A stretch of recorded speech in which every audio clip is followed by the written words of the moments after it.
Welcome. I can see our attendee numbers trickling up a little bit. So I wanted to give a warm welcome to all of our alumni of the University of Michigan. I am Brooklyn Posler, and I'm the Associate Director of the Alumni Career Program. Thank you to everyone for joining us today. As we wait for some of our attendees to continue joining us, I wanted to cover a couple housekeeping items before we get started. First, this is an interactive webinar that is being recorded. The recording will be shared in a follow-up email. Please submit questions for our speaker through the Q&A feature in your toolbar. We'll do our very best to get to your questions, but given the significant number of registrations, it is possible we may not get to them all. To kick us off, in the chat section, please let us know where you're joining us from. I am here today in Ann Arbor, Michigan, and I'm joined by my colleague, Haley Briggs, our Alumni Education Program Manager. Haley, do you want to go ahead and introduce our speaker for today? Yes, thank you for the introduction, Brooke. I am also happy to be here today with you all, and we are very excited and very grateful to have Camara Toffolo with us as we delve into our topic, recovering from job rejection, how to reignite your job search in a tough job market. So I'm just going to share a little bit about Camara. Camara is a job search coach and strategist on a mission to make job searching easier for everyone, because job searching shouldn't be this hard. She has worked with high-achieving professionals from countries all over the world, including Canada, the United States, Australia, Japan, India, the United Arab Emirates, and Brazil, just to name a few. She was recognized as a LinkedIn top voice in 2020 and is frequently featured in major media outlets such as Forbes, Business Insider Incorporated, the Wharton School of Business Radio, and LinkedIn News, among others. And you can find her on LinkedIn and on her YouTube channel. So with that, I will turn it over to Camara. Thank you so much, Haley. Thank you, everybody, for joining us today. Can you see my screen okay? Great. All right. Well, thank you, everybody, for making time at the lunch hour for joining us for how to recover from job rejection. I'm really excited to be here with you today. So let's just take a little peek into what we'll be talking about today. We'll just do a bit of an intro. We'll talk about processing job rejection. We'll take a look at tracking rejection trends. There's actually quite a bit we can learn from patterns in rejection. Keeping your head high in the face of rejection, requesting feedback, and seeking help. And then, of course, we will get into questions. So Haley gave me a great introduction, so I'm not going to go over me much more. I just want to really drive home the fact that my mission is really to make job searching easier for everyone. There's a lot of misinformation out there, a lot of confusing information. We don't know what to take seriously. We don't know what to integrate for our own job search. And so this makes job search all the more challenging when it's already difficult enough, right? So I'm really here to help demystify some things around job searching and clarify so that you can put your best foot forward in your job search and land a great fitting role. So how relatable is this, right? We go for 4 rounds of interviews or even more, and only to get rejected in the end, unfortunately. Or we apply to tens of, or even hundreds of jobs only to receive a boilerplate rejection email or maybe no response at all. Very relatable and a really difficult part of the job search. So the thing with our job search is that rejection happens to every job seeker. And not all rejection is a bad thing. Often rejection can save us from headaches further down the road. But it doesn't mean that rejection doesn't feel bad in the moment, right? And so what I really want to do in today's talk is to hopefully give you a different perspective on rejection, almost like a pragmatic perspective on rejection, so that we can spend less time worrying about the rejection and more time moving forward.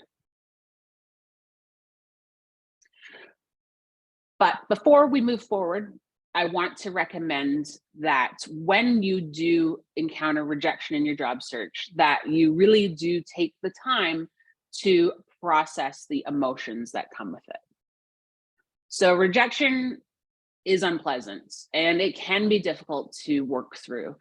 And the emotions that you do feel, whether it be anger, frustration, disappointment, sadness, you name it, the emotions that come with receiving rejection in your job search are natural, they're normal, and they are totally something that other people who are going through their own job search and receiving rejection are feeling too. You're not alone in those feelings. So I just want to take a moment to acknowledge those feelings and also to ask that when you do encounter unfortunate rejections in your job search, that you do take the time to work through those emotions, process those emotions, however you process emotions best, so that you aren't carrying them forward into the rest of your job search. So you don't let potential resentment or disappointment seep into your future interviews, your future applications. We need to take the time to really separate ourselves from that rejection in order to move on. And so when I think about processing feelings, these are just a few suggestions. So again, do whatever works best for you. But when I think about feeling anger and disappointment from rejection, I feel that I work through that best when I get physical, not necessarily working out, but maybe if I don't know if you've ever heard of the place called the Smash Room. That's something that comes to my mind when I think about working through anger or disappointment from rejection, is going to a place like the Smash Room where you can actually physically break stuff and get your anger out. If you're less physical than I am and you're more, you more so want to reflect, then I recommend, if you haven't started this already, to start a positive feedback folder. Mine lives in my email archives, and anytime that someone sends me something positive about the work I've done or how I've helped them, I file that email away. So anytime someone asks or someone acknowledges your work, whether it be a colleague, a manager, or a client, consider filing that away in a positive feedback folder. And then you can revisit those great things, those accolades that people are giving you, to give yourself a little bit of a boost when you need it. And finally, the last thing that I might suggest when we're working through emotions when it comes to rejection is possibly taking a job search vacation, maybe a mini vacation. Taking a week off of your job search or so is not going to make or break your job search. Jobs are continuously opening and coming on the market. And so taking a week to just regroup is and then really, tackle your job search with renewed faith and renewed energy is going to really pay off.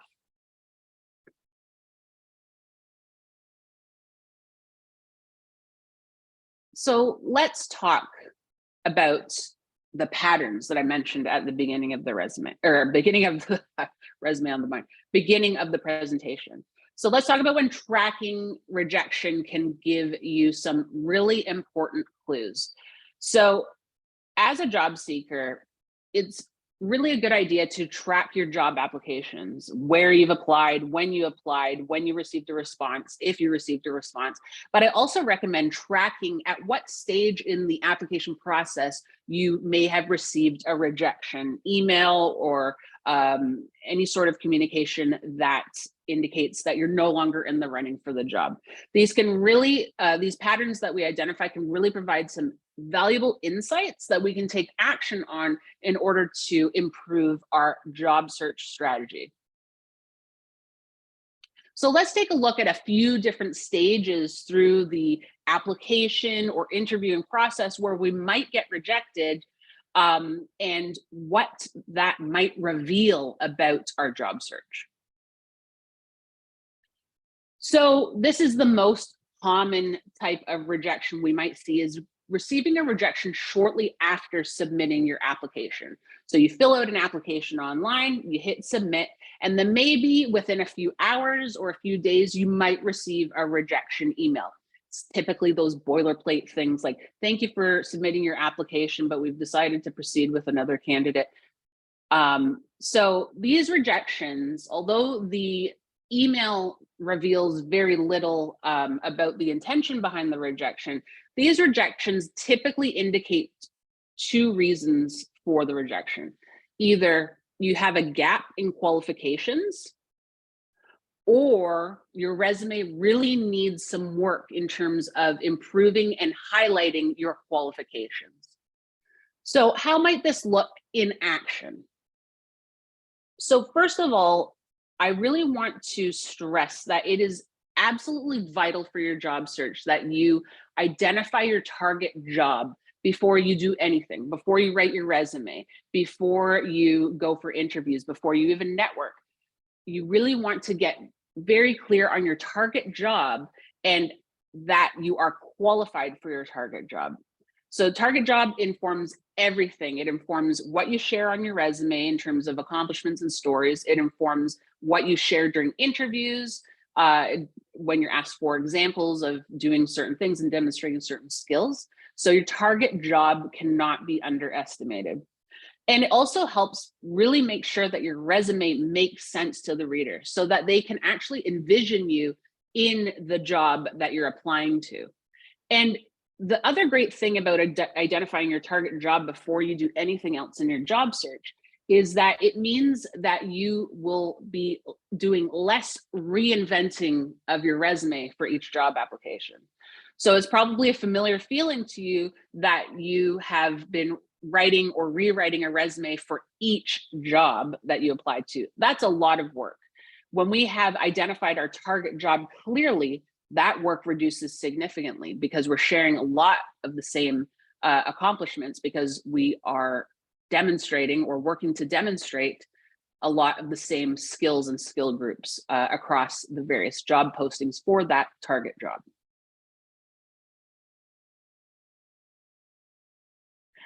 We also want to make sure that we're meeting the minimum qualifications for our target job. And so in job postings, you'll often see these written as required qualifications or even minimum qualifications, basic qualifications. It's really important that you meet the minimum qualifications for a job.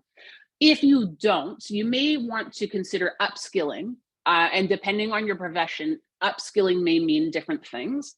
But if your profession is accepting of this, you can also take free or low cost education as needed to work on upskilling or refreshing your skills.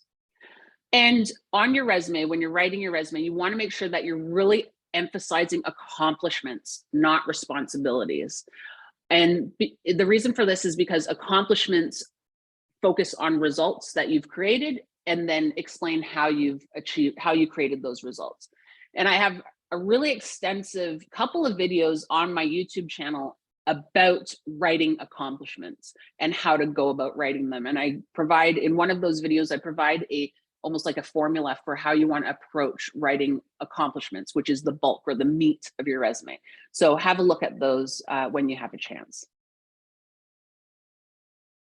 Let's say you were rejected right after a phone screen interview. So the phone screen interview is that initial interview that you would have with a recruiter, most likely, or someone in talent acquisition, or for a smaller company, maybe someone in HR. So recruiters report that they may reject someone after a phone screen due to reasons like resume misrepresentation, inadequate qualifications, mismatched career aspirations. So you want to go one way, but their career path is another. Compensation mismatch. So you expect a much higher salary than they're able to budget. Communication issues, vague answers, and scheduling conflicts. So you may be wondering, well, why would I even make it to the phone screen if, let's say, I have inadequate qualifications? Wouldn't they know from my resume? Often recruiters want to look beyond the resume, even at the initial qualification of your candidacy. They want to look beyond the resume because they think maybe there wasn't a certain skill listed on the resume, or there wasn't enough information on the resume that you could potentially explain during an interview. So they will reach out to you based on that potential. And then sometimes we might be, our candidacy might be passed on because of these various reasons. So what does that mean for us in terms of making improvements or taking action on this rejection to improve our job search? So you all know we never want to inflate information on our resumes. We always want to stick to the facts, but you already know that. Again, similar to the previous scenario, we want to make sure that we're meeting the majority of the minimum requirements before applying. So the minimum requirements, basic qualifications, required qualifications, etc. Another thing that can really help us potentially avoid being passed on because of a career aspiration mismatch is to go for informational interviews and network with folks who are either already in the role that you are pursuing, have been in the role you're pursuing, or are hiring or are a manager of the role you're pursuing. And this will help you gain insights into what is a realistic career path from that role. And then when it comes to salary, we of course want to make sure that we're doing our due diligence in terms of researching our market rate, our going rate in the market for our target job. And we can use resources like Glassdoor for that. And another thing we want to make sure we're doing is reviewing and re-reviewing job postings to make sure we're really, really clear on how we can meet the employer's business needs. So when we think about the very fundamental levels of job searching and hiring, a business or an employer wants to hire someone to fill a business need, to meet a business need, to help them with a business problem. And so that's who you are. You are almost like a service provider. So as that service provider, you need to be clear on what service and skills that you can leverage and provide to the employer that can help them solve their specific business needs or problems. So make sure that you're reading the job posting through that lens and identifying what they need and how you have the skills to fulfill those. So let's say you made it through the phone screen and now you are having your initial interview with the hiring manager. So you're a potential boss.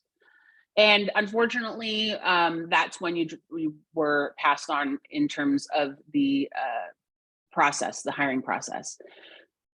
So typically when that happens, this is often a signal to improve interviewing skills. In improving interviewing skills, typically I'm not meaning that you need to work on articulation skills or communication skills, but rather this again goes back to making sure that you're able to explain to the hiring manager how you can solve their business needs. And so what I recommend doing, just so you can become super clear on how you can solve those business needs, is to write down a list of your skills and strengths and almost line them up, like connect them to the required qualifications in the job posting, because the required qualifications are essentially business needs, and identify how your skills can solve those business needs. And then finally, next to that list of skills, write a few notes on the instances or scenarios where you've demonstrated using these skills and strengths. And review these lists several times so that you almost internalize the information so that it's easier to recall during an interview.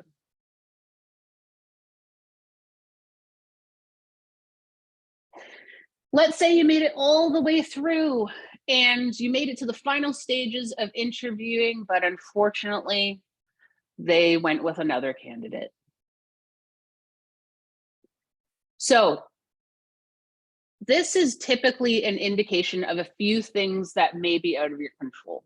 So one of the main things is that the candidate that the employer went with might have a minor advantage or an edge in terms of qualifications. But this could also mean that there are some budget issues at the employer where they may have had to pull the job posting or had to close the job posting for whatever reason. We don't always have those insights. So I just want to mention that sometimes, despite doing everything right, job rejection can still happen. So what can we do if it's not due to any fault of our own? What can we do in order to try and mitigate rejection at this point in the job searching process?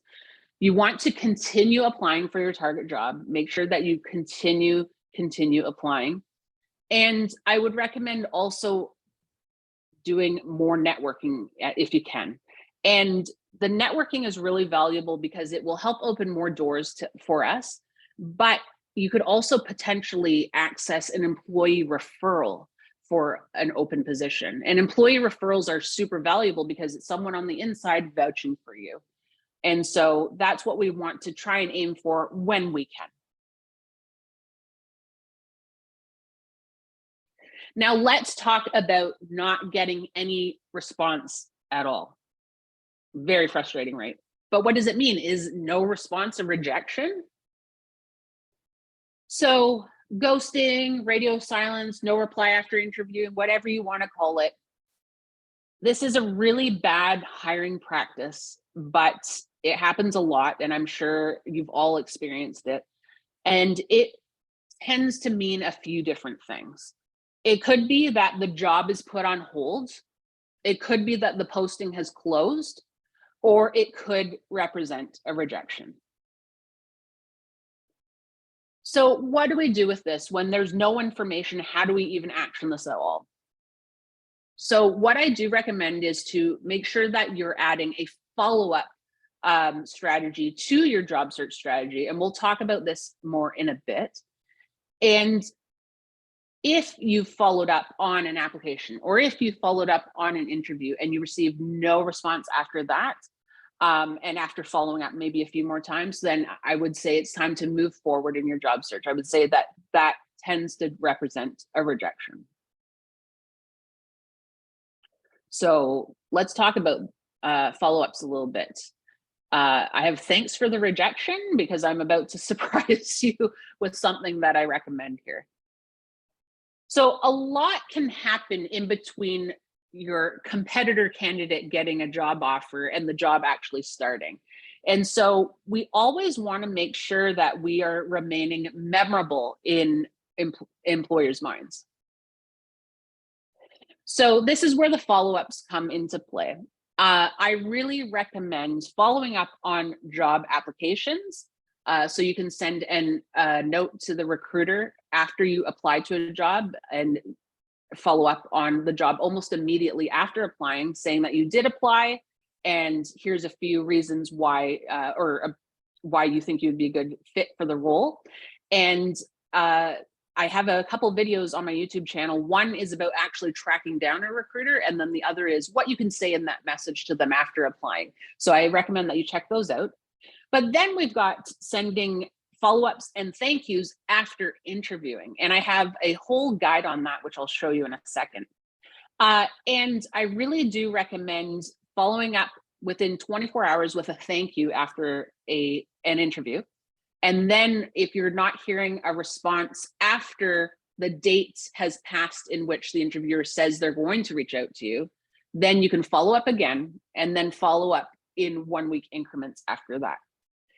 And this is the surprising part. I do recommend that you send a thank you message after you've been rejected, after you've received a rejection email after an interview.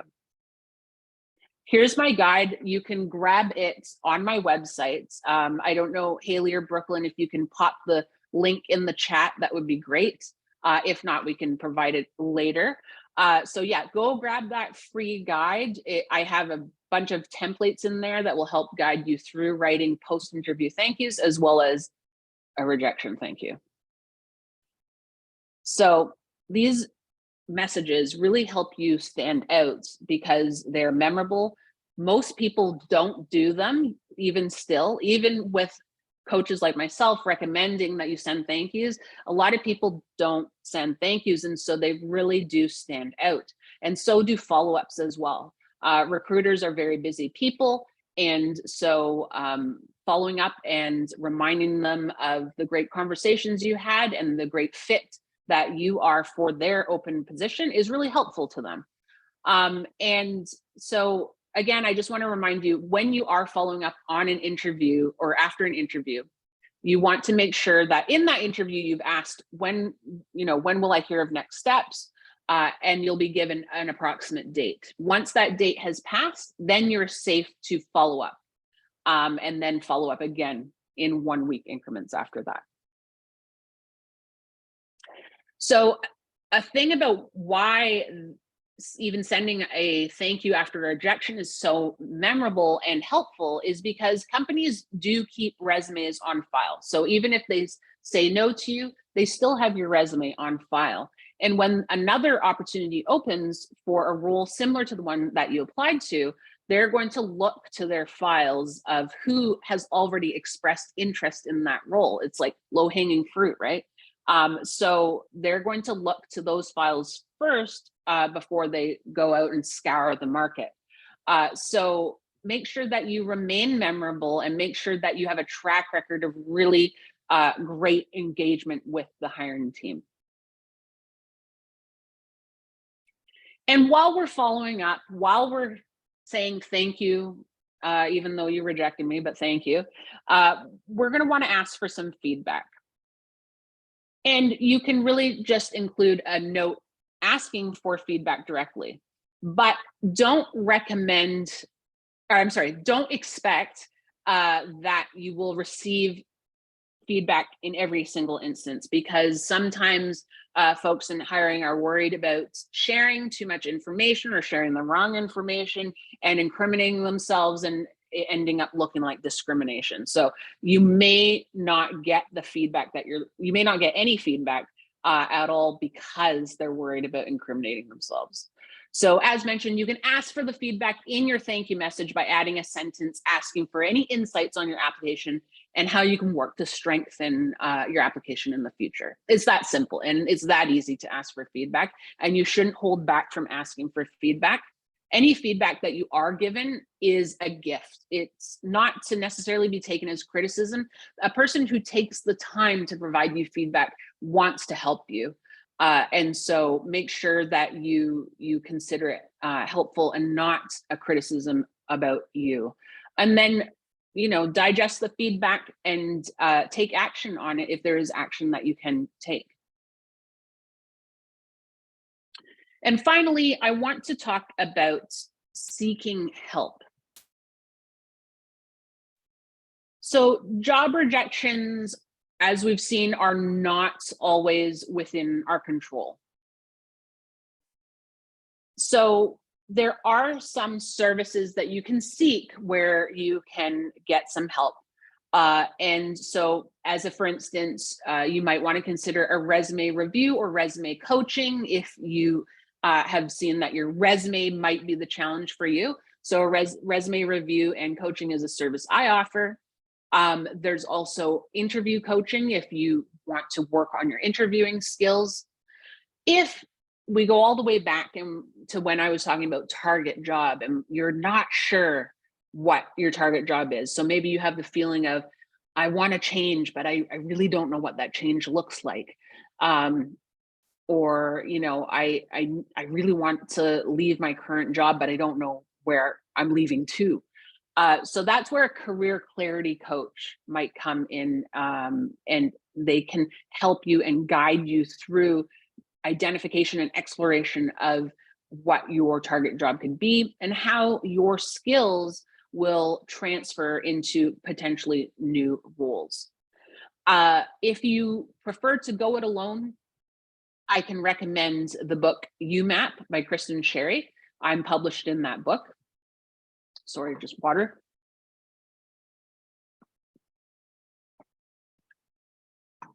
And there are many low-cost job search courses and resources out there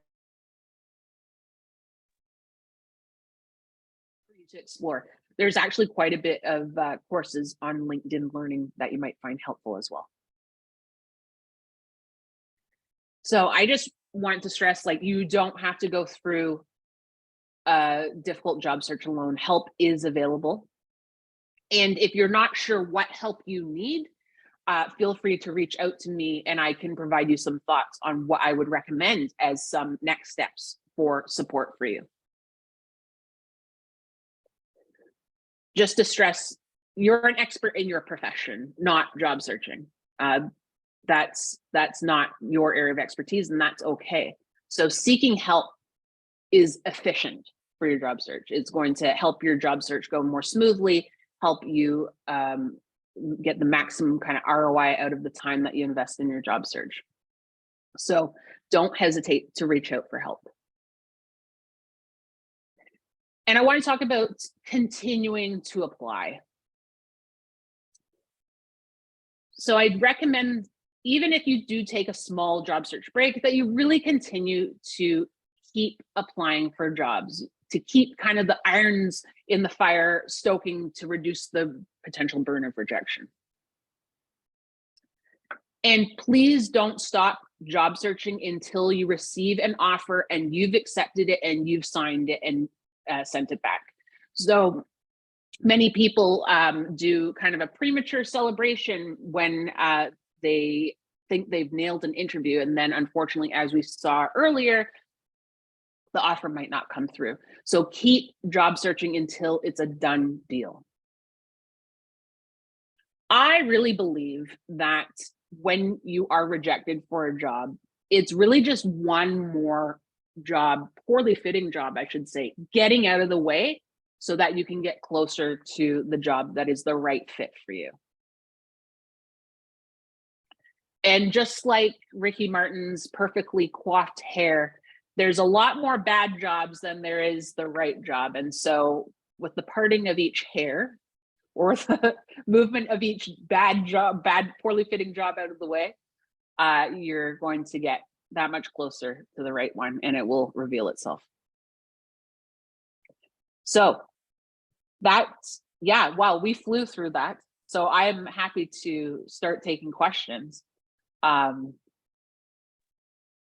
I hand it back to you guys? Yes. Haley? Thank you so much, Kamara. So we're going to jump right into our Q&A. And again, we received a number of questions, so we might not be able to get all of them, but we are really excited to dig in here. So our first question was submitted in advance. It reads, I was laid off from a job that I loved, which I will note can also feel like a rejection in and of itself. How do you start looking for something new? Yes. So a lot of the same principles that we covered today apply. So it's really important to process what has happened, process the emotions. But I would recommend, depending on the type of layoff and the type of organization, there may be some resources provided, outplacement services or transition services. Take advantage of those.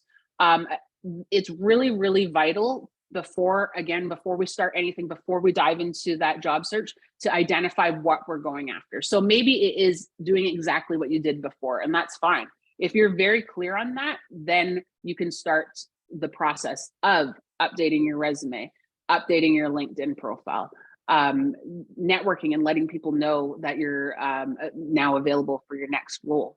And there's just many, many different tactics that we can take. Happy to dive into more if there's more specific questions around that. But that's where I would start is take advantage of any services that have been offered to you and identify your target role to set yourself up with a great foundation to move on to the next steps of resume and networking. Okay, great. Thank you. And this is a follow-up to that. I think diving a little bit deeper, we had a few questions related to this, but would you recommend telling future employers that you were laid off? How do you navigate that in the interview process? Yes. So I have a whole video on talking about layoffs. And so I do recommend that we are upfront about a layoff, because that shows the employer that it was due to no fault of your own in most cases. It was due to a reorganization, a reduction in force, what have you. And so I do recommend on your resume that you share that it was part of a reorganization. And so there's something I recommend using on your resume. Right above the last job that you held where you were laid off, I recommend putting something called a career note, where you can just put a couple bullets. And one of the bullets, I want it to read, ready for next role as your target role following your previous employer's name, reorganization. And then we're going to put a date range of the month that you were you departed the company to present, assuming that you are currently job searching post layoff. And so this helps really clear up the potential career gap. Is also transparent that it was a layoff, which gives employers comfort, and just really kind of tells the reader you're ready to go. Another thing that you can add as a bullet underneath that bullet is any professional development you've been taking since your layoff, even if it's free courses like on LinkedIn Learning. That's just a really great way to start your professional experience section, so that the reader knows that you're ready to start a new role at any time, and that you did not depart due to any issues in performance. That's wonderful. Thank you for those really tactical, actionable tips. I appreciate that. And I'm going to turn it over to Brooke for our next question. Yeah, so another question we had submitted in advance, Camara, was related to career gaps. So a little bit different than a layoff. If it was an optional career gap that someone took, should they be addressing this differently on their resume or cover letter than they do versus a layoff? Yes, but in a similar method. You can use the same kind of structure that I presented, but we're going to be sharing different information. So gonna plug another video. So I'm not sure what the career gap resulted from, but let's say it was a mental health break. I have a video on that on my YouTube channel. So when it's due to a personal reason, a health reason particularly, or another type of very personal reason, we want to explain the gap, but we want to make sure that we're honoring our own private information. So let's say it was a mental health break. We would explain that we are either ready for next role as your target role following planned temporary leave. And that explanation can serve for many different gap reasons. Anytime you need to be confidential with the gap reason, you can use that. And then you would follow it up with any upskilling, again, that you've taken during that time off. So similar tactic to explain the layoff, but less revealing, if that makes sense. That's fantastic, Camara. And I added a link to your YouTube channel into our chat section. And I'm also going to I already posted it once, but I'll do it again to Michigan Online, which is another resource for U of M alum to get some upskilling from university resources. Thank you. Haley, do you got another question for us? Thanks, Brooke. So, Camara, you mentioned organizations keep resumes on file. So what if, and this is taken right from a question in our chat, the scenario, but what if you're back in the running for a position that you previously applied to and you didn't get after making it to the final interview? Any tips on that situation, especially if you don't have any new accomplishments to speak to, or you're with the exact same hiring manager that you previously interviewed with 6 months ago? Okay. So that's a great question. I would make sure that I am reminding them of why you were a great fit the first time. So not like, hey, I was a great fit the first time. Why did you pass on me? But I really enjoyed our conversation whenever the last interview was. I really enjoyed our conversation back in May 2023, where we talked about business problem that you had or project that you had on the horizon. Since that point, I've continued to work on similar projects, or since that point, I've taken some additional courses, or if you haven't done anything additional, then you can say, as mentioned during that time, like I have a lot of skills in such and such area, and I have worked on a similar project in the past, and I believe that I can really achieve whatever the target achievement is, leveraging those skills.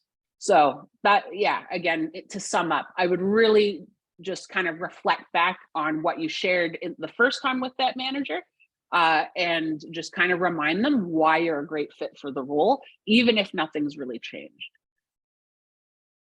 Great. Okay, Brooke, turning it back over to you. Yeah, so I'm going to again go to some questions that were submitted in our Q&A section. So we all know that there is a definite rise in AI. So I believe a lot of hiring managers and HR people have been using AI during the resume process for years, even though ChatGPT is just kind of getting to the forefront of our lives. So do you have any suggestions for people who feel like their resumes are being screened out immediately because of AI tools that companies are using? Okay, so I think there's actually a bit of a misconception around AI usage in hiring. Mm-hmm. So generally speaking, we're not getting thrown out of the running due to AI. So what is happening and what we hear about, sorry, I should back up. What we hear about is that there's something called the applicant tracking system, sending our resume into the rejection pile. And that's not actually the case. So largely our resumes are being reviewed by humans. Even if that rejection seems to be coming really fast, we are being screened by humans, and they are making an assessment really quickly about whether we meet qualifications or not. So when we think about contending with those fast rejections, what we need to make sure we're doing is to ensure that our resume is very, in a very compelling way, allowing the reader to identify and see clearly that we are qualified for the job to which we're applying, so that they will read on and assess further and consider inviting us for a phone screening. So anything that we write that is reader friendly will be friendly for any sort of applicant tracking system. So we always want to make sure that we are prioritizing the human reader in order for them to get the important information that they need fast to see that we're qualified for the role. I hope that helps clarify. That absolutely does. Thanks, Camara. Okay. And yes, I still see, I know my organization, when we get resumes, we definitely review them all by a human first. Right. So even though we keep hearing about all these ATS systems coming up, we know that humans do come first for most organizations. Right. Yeah. Another question we got was about resume collectors. So we've all kind of seen these people on LinkedIn who just kind of request and gather tons and tons of applications and resumes from people, but then they don't really go anywhere. How do you kind of, from a job seeker standpoint, how do you weed those people out and recognize them for what they are? So I mean, if we're seeing them on LinkedIn, are we seeing them as a job posting and they're just collecting resumes? Is this a question in the chat? It was a question that was submitted. So if Anonymous wants to elaborate, please go ahead and do so. What I've seen is that it's not necessarily a specific job posting. So maybe that is one of the key factors. It's more the people that are saying, send me your resume, I'll get it to where it needs to go, kind of thing. So sometimes there is the collection of, say, resumes when there is hiring of high volume jobs. Mm-hmm. So, and it's almost acting like a digital career fair. It's just like, we'll take your resumes and then we'll look at them. It's very difficult to suss out a good job posting that is masquerading as a resume collector. So I don't know that I have any good suggestions for that, because the really good ones would be super hard to detect. The bad ones are obvious in that they're saying, just send us your resume. We don't have any open positions, or send us your resume and tell us what you might be good at, or, so that's up to you whether you want to submit your resume or not. But this is why a target job is so important. You're not actually going to be investing any time. You shouldn't be investing any time in getting your resume ready for those kind of blanket like call outs. It should be ready to go. And so it's zero effort for you. And if it seems like a legitimate company, then it's up to you if you want to send it in, but you shouldn't be investing any time in getting it ready for that. You should have it just ready to go. Yeah, that's great, Kamara. And it is definitely, we always recommend alumni do a targeted job search approach. So whether it's referral based or you're specific with what you are looking for, we find that is the most effective in landing your next job. Excellent. Excellent. Haley, you want to take over the next question? Yes. Okay. So we had a few follow-up questions about the follow-up. Sure. The first one, and I have a feeling you're going to say yes to this, but so what if they're rejected in the beginning stage? So maybe after they've sent the, hey, I've applied follow-up, but prior to getting an actual interview, should they still follow up with the hiring manager or the recruiter? So sent their application in, but haven't had any sort of call or interview? Yes. And then got a rejection? Yes. Okay. So you can, so if you get a rejection, a flat out rejection, then it is fine for you to say, thank you for letting me know. Whatever you choose to send, we just want to make sure that it's positive. And that's really the only important thing, a really critical thing to keep in mind. So if you choose not to send a response in response to the rejection that you received just from your application alone, no interviews, that's okay. But if you did receive a rejection, a personalized rejection from a recruiter, I would recommend that you do follow up with them to say, thank you for letting me know. And I would appreciate if you could keep me in mind for similar future roles, and just leave it at that. So again, we are acknowledging that your application is on file. So and recruiters do talk, and so we do want to keep those interactions positive, so that there's a paper trail of them being positive and that you are at least a really professional candidate. Okay, great. And then we had another question too. So is email or mail preferred? I mean, are there any instances where a handwritten note might be better, or the expediency of an email? I would almost always stick to email. If you don't have email, or if you don't have any contact information, then you could track down the address for a handwritten note, but I would almost always stick to email. Okay, great. Brooke, I think you have our next question. Yeah, so we had a few questions submitted on registration, and then I see a few in the Q&A section as well related to potential age discrimination during the job search. So these are people that think that maybe they're being rejected due to their age, or just have that concern if they've been out of the job search for a while and are just now getting back into it. Can you speak to that a little bit and how someone can counteract that? Sure. I'm going to plug another video. I have a video on keeping your age discreet. So yeah, unfortunately, ageism happens more often than I like to know. Very frustrating. The challenging thing with age discrimination is it's very difficult to prove. So with that, whenever we're approaching our job search, we want to do so in a way that is attempting to mitigate bias. So with that is potentially age bias. And so there are a few tactics that we can use. The first tactic is to remove graduation dates from our resume.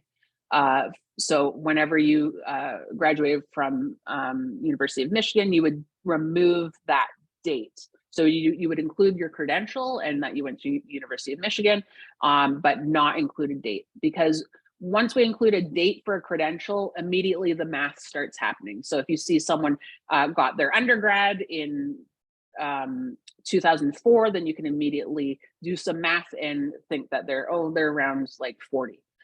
So we want to do that. Another thing that we can do to mitigate age bias is to consider how far back we're sharing jobs with a date. So what I like to use, particularly with my more senior clients, is to include a small selection of top accomplishments from way back when. So it's like other career highlights. And then I'll include a few bullets from their earlier career, so long as they're valuable accomplishments and they support their current direction. I will include a few, and I won't attach a date to those accomplishments. And I will start their first, or I will go as far back in time for their oldest job, getting a little more recent. So I tend to, like, it depends on every client, but I tend to include roles with dates about 15 years back, and that's my cutoff typically.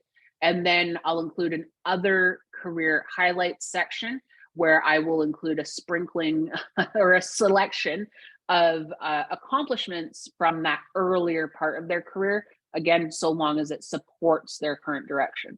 Those are the main kind of tactics you're going to use to attempt to mitigate age bias. Once we get into the interviewing stages, that's when it becomes particularly difficult to mitigate that bias. But employers are, good employers, I should say, are committed to reducing bias as much as they possibly can.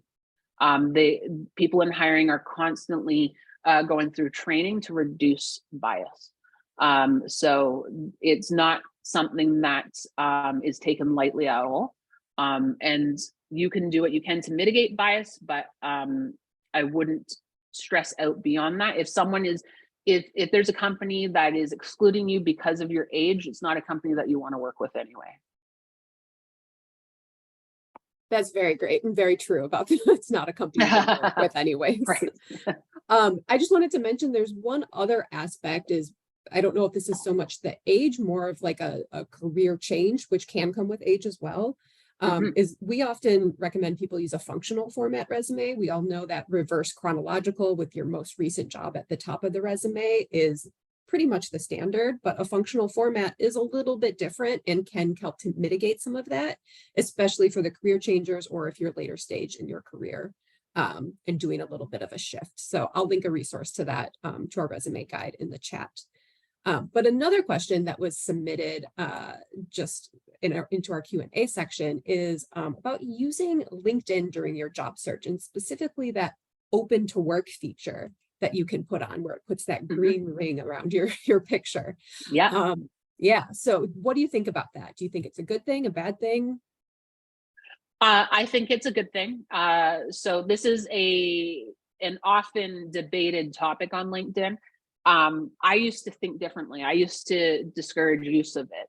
But I listen to more recruiters specifically. Well, I listen to recruiters all the time, but I was listening to their feedback on this green open to work ring. And by and large, recruiters were saying that they liked it. And by and large, recruiters were saying that they prioritized reaching out to people who had it. So that was enough for me. That sold me right there. So the thing is, the reason why it's helpful, a lot of people will say, well, you can turn on open to work feature that only recruiters can see. And that is true, but it requires the recruiter to have LinkedIn Recruiter, which is a super expensive tool. A lot of recruiters don't necessarily have that. And they they get around using it by other means. And one of those means could be that they are looking at those rings and prioritize reaching out to those folks. And so that is something I do recommend turning on if you are open to work. And also when you are turning on open to work, make sure that you are properly identifying your target job positions, that you're also properly identifying your geography, particularly if you are, maybe you live in a small suburban area, but you would commute into the larger metro. I would recommend that you really make sure that when you're defining your geography for where you would work, that you define the larger metro, as well as any cities within that metro as well, where you would be open to commuting, just to cast a wider geographic net for yourself and open yourself up to more opportunities. Thanks, Kamara. I just added a link to a past webinar we offered on LinkedIn that goes specifically into detail about how to change that location of where you're job searching for. So if anyone is wondering where that tool is within LinkedIn, just take a look at that video. The speaker went through very specifically and showed a demo of how to do it. Haley, you want to take the next question? Thanks, Brooke. And we are approaching the top of the hour, so probably only have a few minutes for a couple more questions. But so I know, Kamara, you talked a lot about tying your skills and experience to the needs of the employer. And so we have a question in here. So I've been intentionally applying for similar jobs that I've held in the past, but in vastly different fields. How do I convince an employer that my skills translate to their subject matter? So maybe diving just a little bit deeper into that. Would they be open to sharing the role and the fields? And they did say, oh, sorry, go ahead. They did say they worked in college athletics for 12 years and have no desire to return. So I know college athletics is, but we'd be happy to let them share. Yeah, I would be curious what their job title was in college athletics, and what field or a couple fields that they might be entertaining. And then I can really speak to that specifically. Chad, I don't know if you're available to unmute or type in the chat.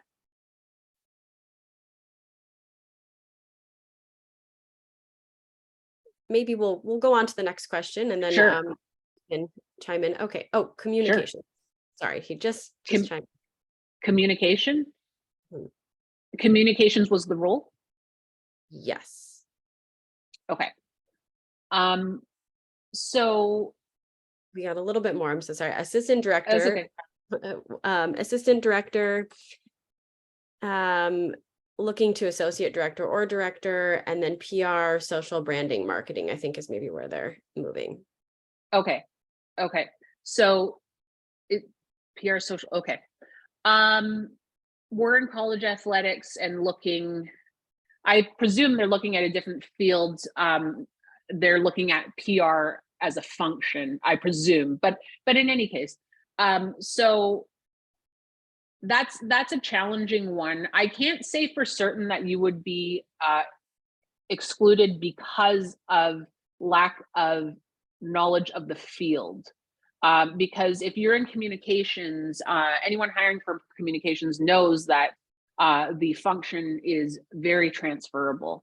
So if there is a particular field that you want to move into that does require a huge amount of subject matter expertise, in addition to having skills in communications, then I would recommend that you do as much networking as possible, maybe even consider hooking up with an industry group so that you can show that you're starting to do some of the legwork to become more embedded in that field. But I don't typically see issues moving across fields within the same function. So something tells me that there's not quite enough being stated on your resume that is accomplishments focused. So the results that you've achieved through your work in communications. So that's my hunch, that there's something missing on your resume that's not quite communicating impact. Okay, great. Thank you. Brooke, turning it back to you. Yeah, so I think we are at 12:59, so we're going to ask one final question before calling it a day. So someone is asking about that they have been on the job search for a while, and you kept saying earlier in your presentation, or you said, keep your chin up. After so many years of doing this, months, weeks, years, however long it might have been, we understand that job search burnout can happen. This person said, how do you recommend keeping your chin up? I keep hearing I'm talented and have great skills and yet continue to get rejected. It's exhausting.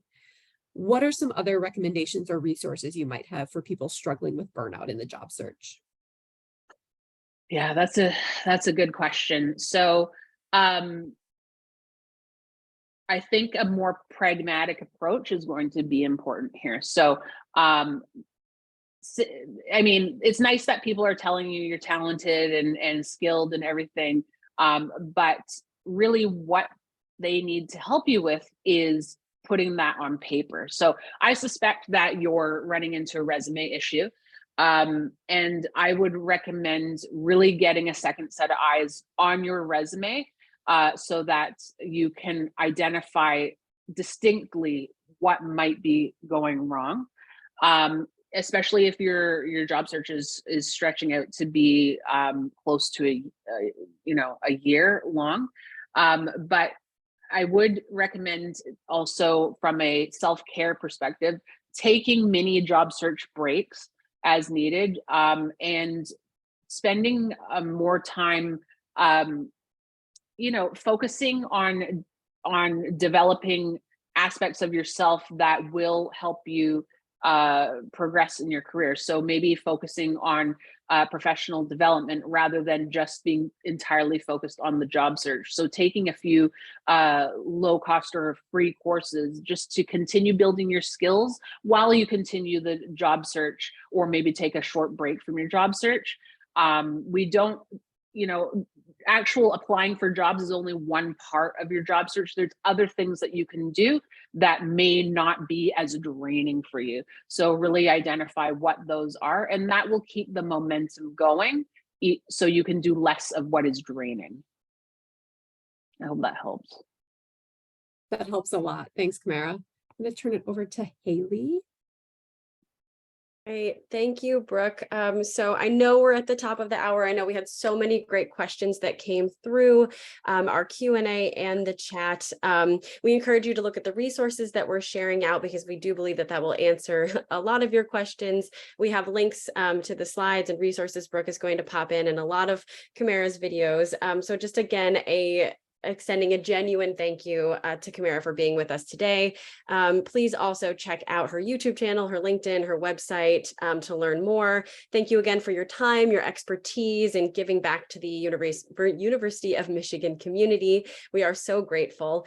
We'd like to remind our alumni that a recording of today's session is going to come out, as well as resources that we shared. Please use the link shared in the chat that Brooke's going to pop in there to complete our survey and let us know how we did today. And then again, just going to plug our website again, please don't forget to explore it, alumni.umich.edu/career. And again, complete that survey in the chat. So thanks everyone, and go blue.